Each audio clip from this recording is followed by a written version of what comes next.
Hey, you. Yeah, you. Getting that college education. What are you gonna do? Graduate and take some office job? Be like everybody else. Or will you dare do something different? Like, be a teacher. You could be my teacher. You got the skills. The smarts? Yes, you. You could be the teacher I never forget. That'd be cool. Does that corporate job even have recess? What are you gonna make of yourself? What are you gonna make of me?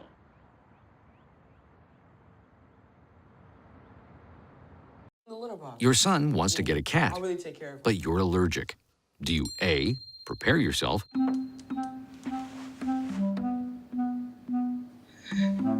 B, make the best of it, C squared equals 25.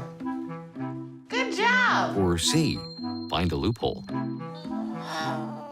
When it comes to parenting, there are no perfect answers, but that's okay, because you don't have to be perfect to be a perfect parent. Teens in foster care will love you just the same. The following program was provided by an independent producer, solely responsible for its content. The views, information, or opinions expressed during this program series are solely those of the host and guests appearing on the program and do not necessarily represent those of this station, its staff, board of directors, or underwriters. Brainstorm, bringing great minds and ideas together, exploring a wide variety of opportunities, achieving academic excellence, using the latest technology, government's impact, preparing for 21st century careers, parenting and health issues, topics shaping tomorrow.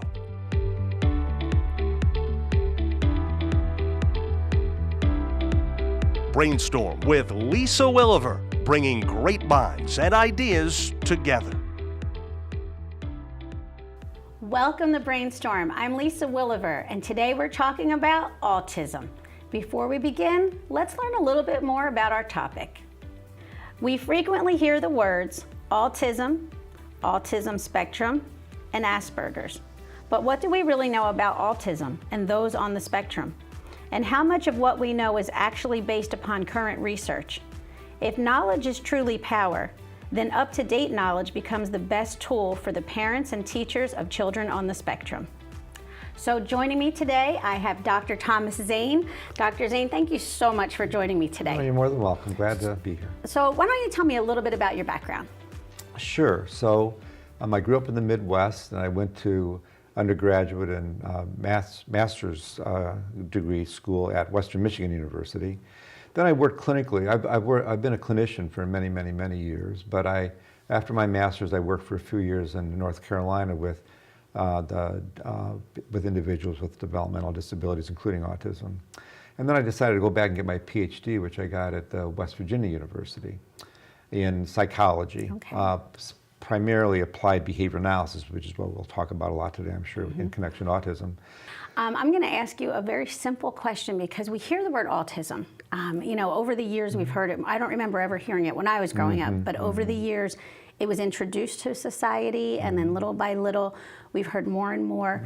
The awareness has been amazing, but I wonder, do people actually understand what autism is? Can you give us kind of the simple explanation of what it is? Sure. Yeah, lots of different people would give different definitions or descriptions. So this is mine, but I think it's generally in the mainstream. So we know that autism is a neurodevelopmental disorder. And so it's not just a learning problem. There is some neurological thing going on. And that's evidenced by the ratio of boys and girls. So 4 times as many boys get labeled with autism as girls. So something neurological is going on, but we really don't understand what. But that neurological impact has lots of manifestations, as we call them, right? So the big 3 core symptom areas would be communication. It's often disrupted from a mild disruption to severe in terms of like no communicative abilities. Behavior, and again, behavioral issues like behavior problems can range from none or mild to very serious ones, self-injury, self-stimulatory behaviors, aggression, that sort of thing. And then the socialization piece. So a lot of individuals with autism, they either avoid social situations or they have odd behaviors when socializing. For example, maybe a really invested interest, a total consuming interest in ceiling fans, Oh, okay. or trains, Fixation on things Okay. like that. So those are the three core symptoms. So again, all individuals are different, and those symptoms or those areas might be evidence in more or less severity. But if you look up the diagnostic criteria, that's what you're going to see: problems with socialization, problems with communication, and/or problems with behavior.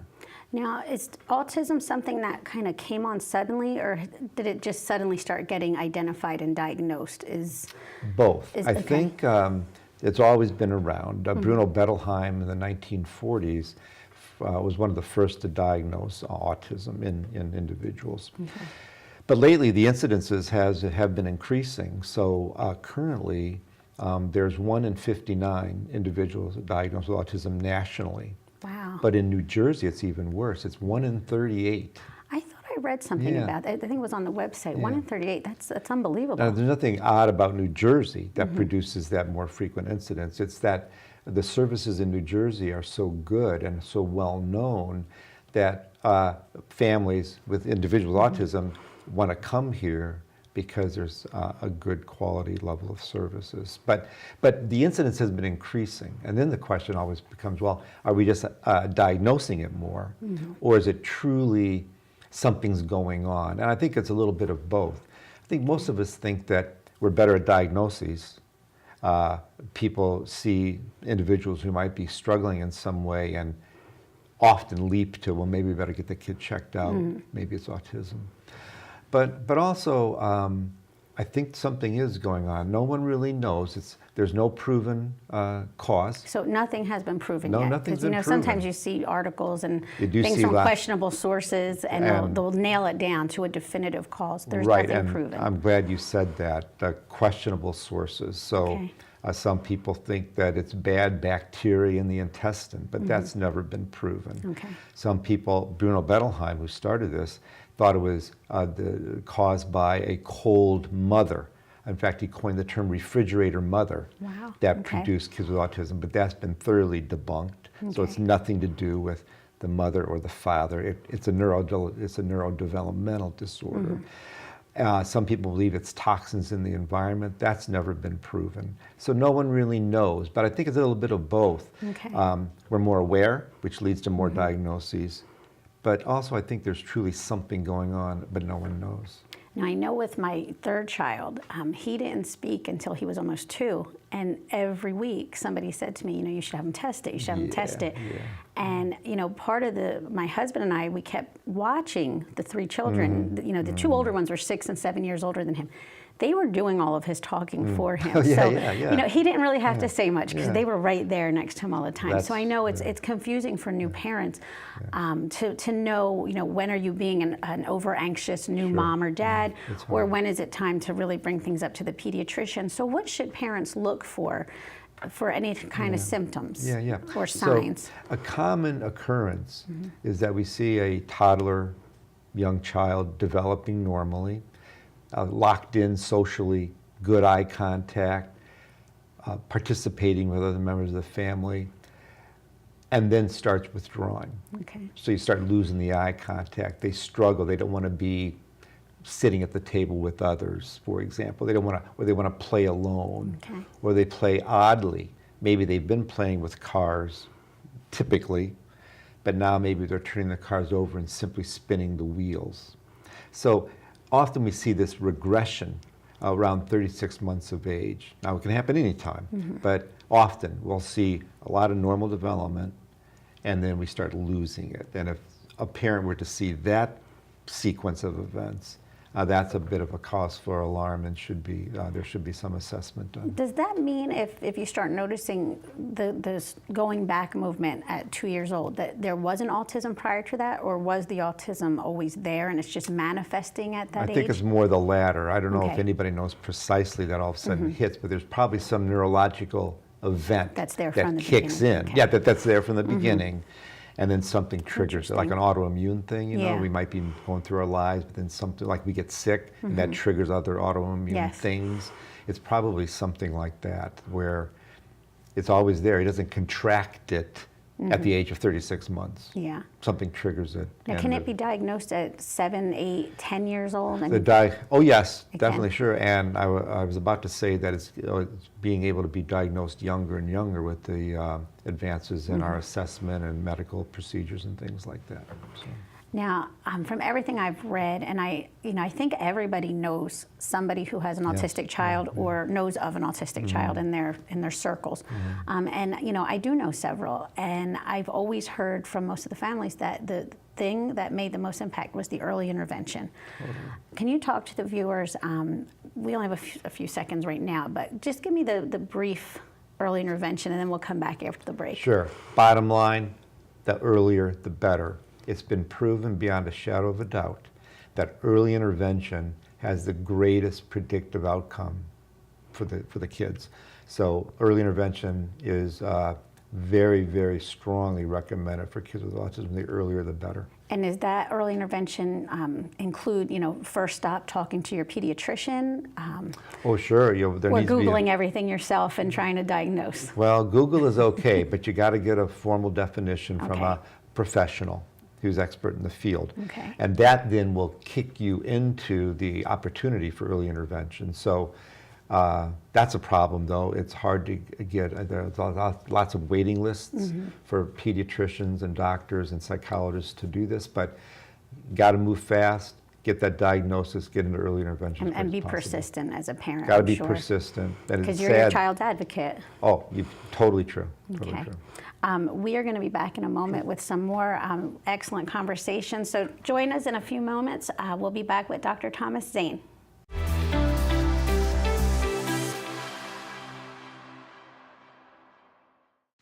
So there you are, shuffling through a stack of resumes, and you come to mine. This is it, first impression, my way in. But can my resume show you how I truly stand out? Like that I was studying, going to night school while working 2 jobs just to help my parents pay for groceries. Or being the first one to always step up. No, that's something you just can't put on paper. Look beyond the resume and discover new ways to develop great talent that is dedicated, hardworking, and determined like me. Look at you. You're at the top of your game. You're unstoppable. Nothing can throw you off track. Wait, is that your car? Uh-oh. Yeah, I saw that coming. That will throw you off track. You're looking at around 10 grand in fines, legal fees, and increased insurance rates. Let's try this again. Smart move. Because buzz driving is drunk driving.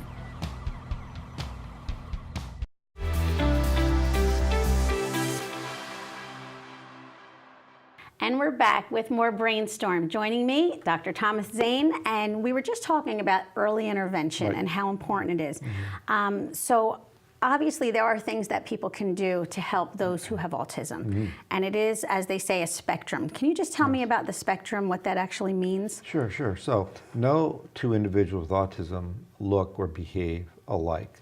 Every individual, just like we, neurotypical people, we vary across the range of intelligence, communicative ability, socialization, that sort of thing. So the spectrum means it can range from a child who you would be hard-pressed to identify as having autism to an individual who is obviously severely impacted with no language, a low intelligence, very difficult behaviors. That's what we mean by the spectrum. And more of a range then? Is that for like a layman's terms, a range of mild to severe? Yeah, for example, there used to be a category called Asperger's.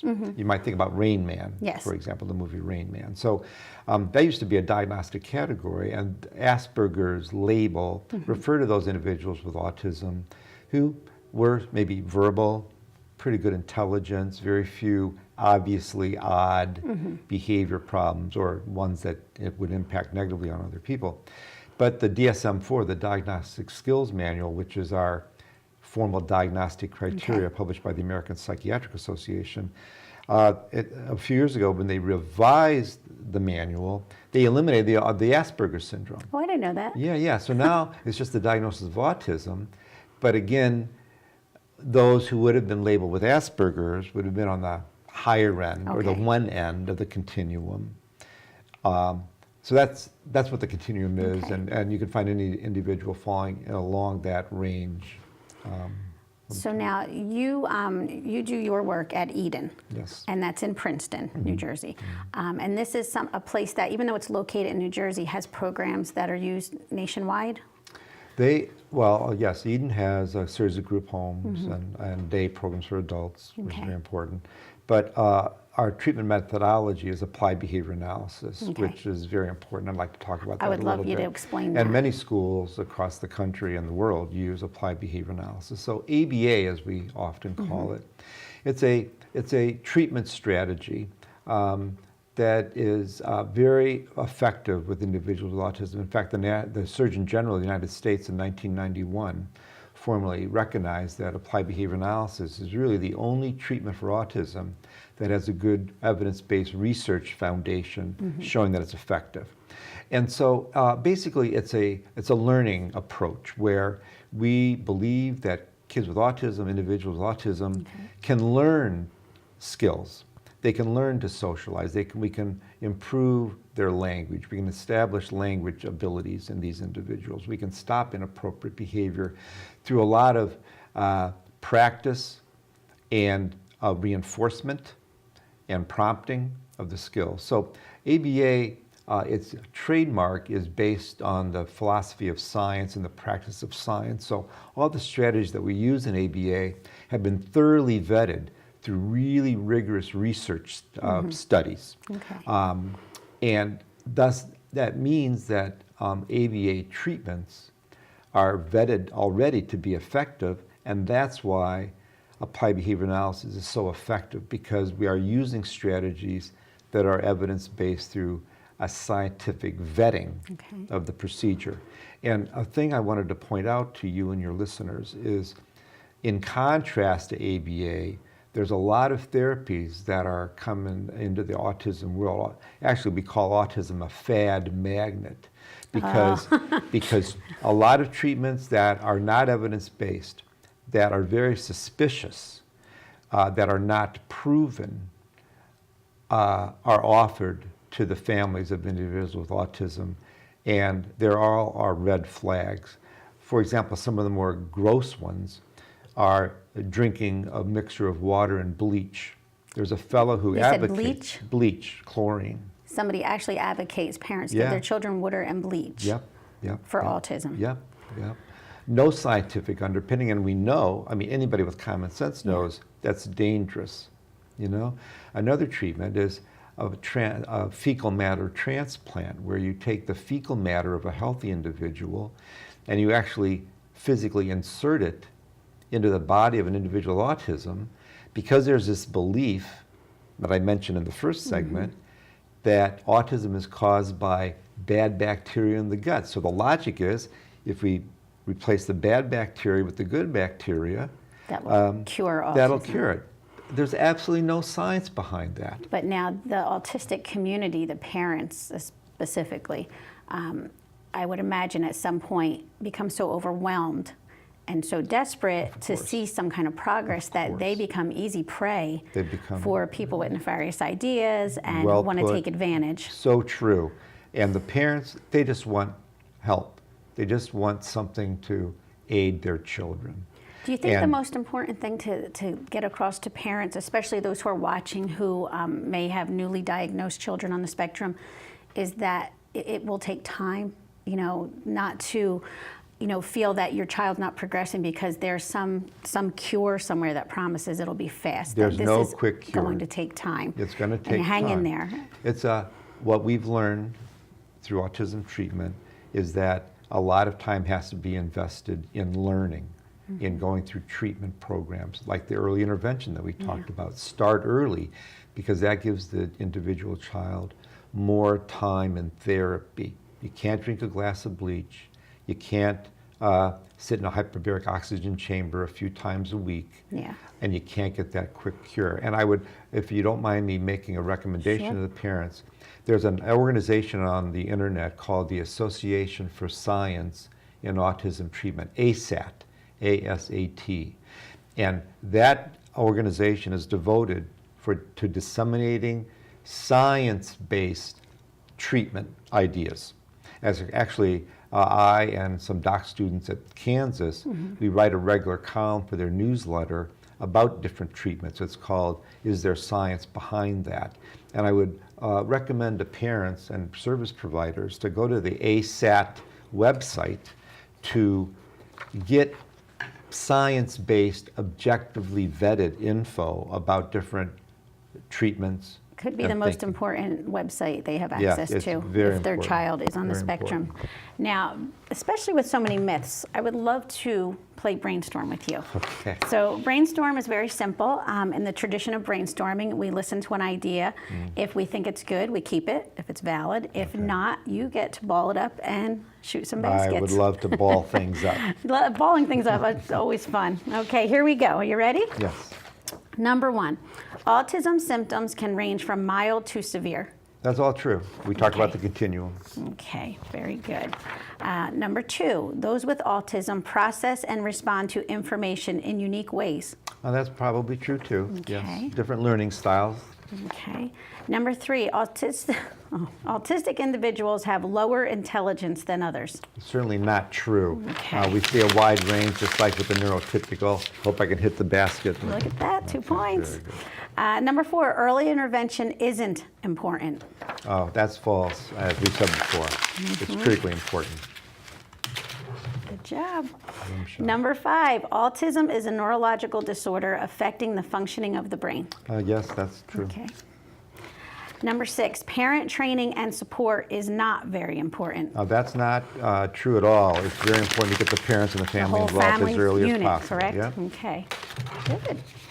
Number 7, for autistic individuals, community experiences are very important. Very much, very true. Okay, very so we true. want the community involvement. With the community immersion, it helps the individuals learn the skills that they need to do to get along in life. And as they become adults. As they become adults, they need to know those. Wonderful. Number 8, there is little that can be done to improve the lives of those with autism. Of course, that's false.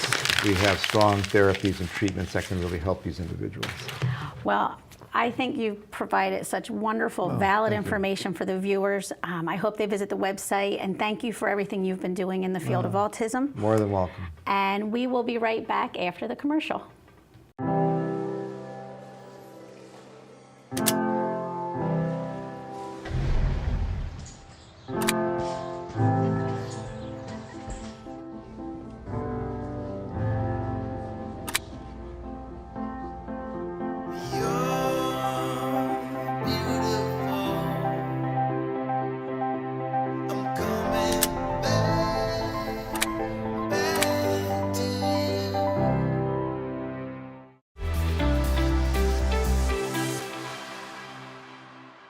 Welcome back to Brainstorm. I'm Joey Wallert. We continue our conversation on autism now with Wendy Nichols. She's a California mom whose son has autism. And Wendy, first off, what resources outside of school are available to parents in your area for children that have autism?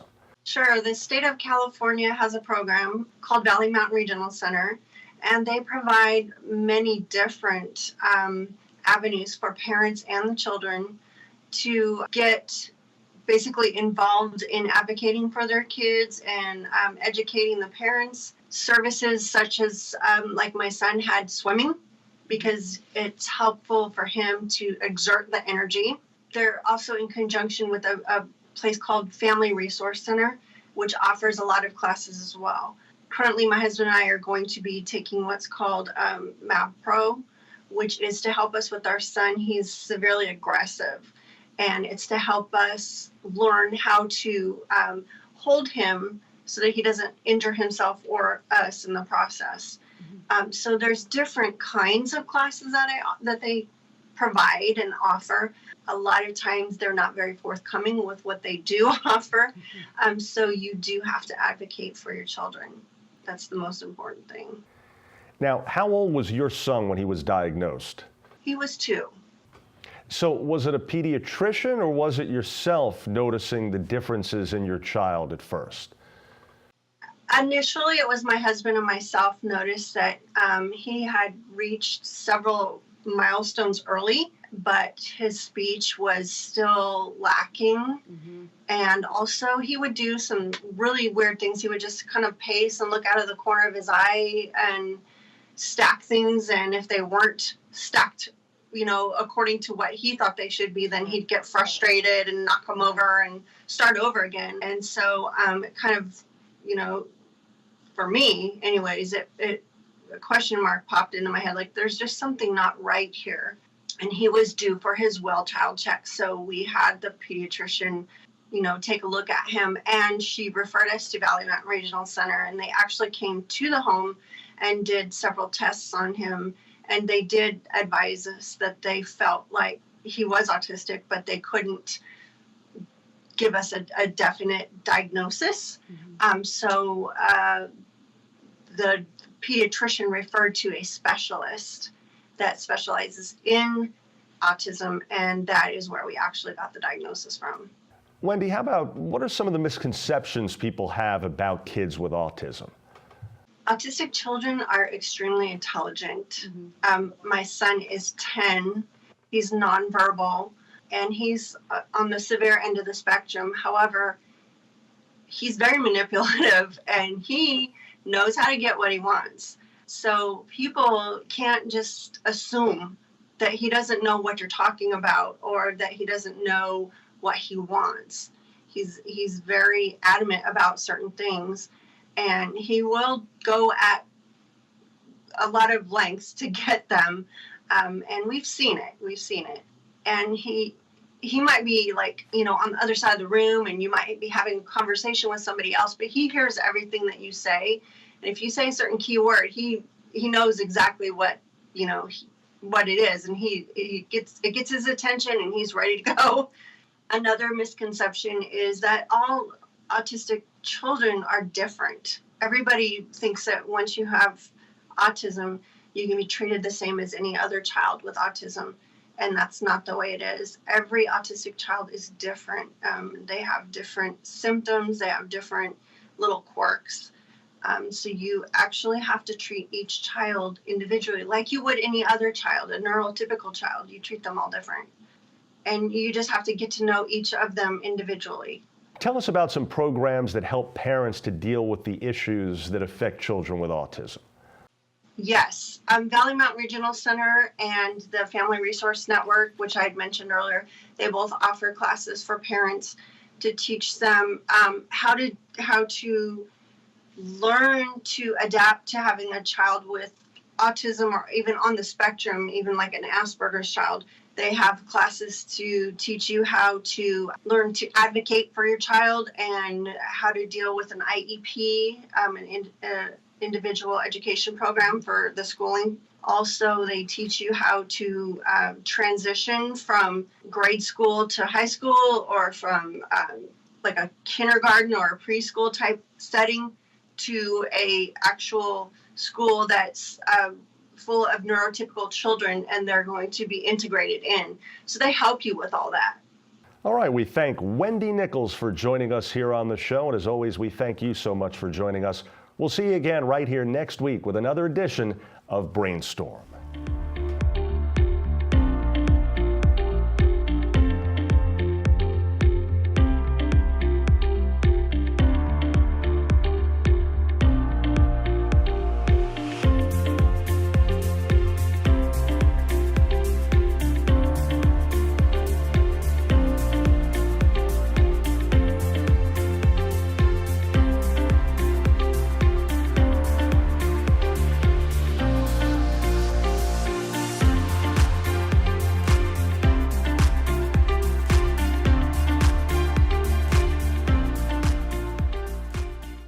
Marie, you have prediabetes. Prediabetes? I don't have time to eat right or exercise. I'm a busy mom.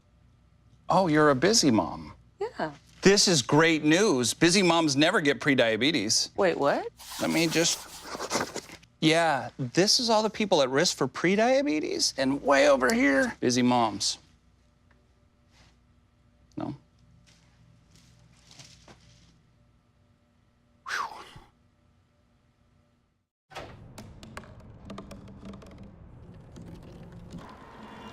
Everybody has a dream.